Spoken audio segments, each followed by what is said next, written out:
खास तौर पर वक्त नहीं, वरना मैं आज खास तौर पर आपके सामने औरतों का फितना या मर्दों के लिए औरतों के लिए मर्दों का फितना, इस पर कुछ बातें तंबीह के तौर पे कहना चाह रहा था। समाज के अंदर आज ये जदीद जो वसाइल आए इंटरनेट के, व्हाट्सएप के, और इसके जरिए इतनी तबाही आई हुई है।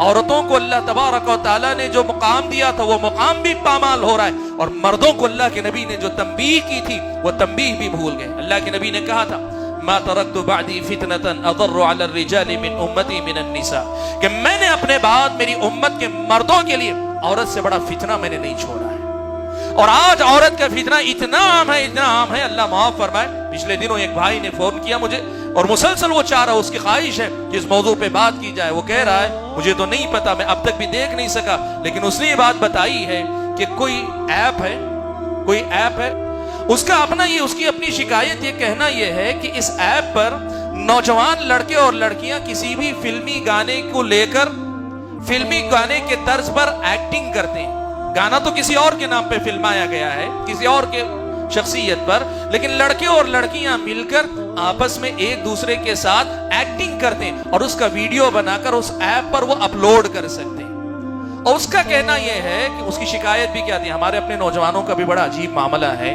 और मैं ये बात बड़ी जिम्मेदारी से कहना चाहता हूं। उसे शिकायत इस पर नहीं कि बेहयाई हो रही है, उसे शिकायत इस पर है कि हमारी मुस्लिम लड़कियां गैर मुस्लिम लड़कों के साथ ये सब कुछ कर रही हैं। वो हमारी भी सोच देखो, बुराई हमारी नजर में बुराई इसलिए नहीं कि वो बुराई है, और बुराई इसलिए है कि एक मुस्लिम लड़की गैर मुस्लिम के साथ है। और वही अगर मुसलमान लड़का मुसलमान लड़की के साथ जाए, या मुसलमान लड़का किसी गैर मुस्लिम लड़की के साथ जाए, तो क्या यह फितना नहीं है, बेहयाई नहीं?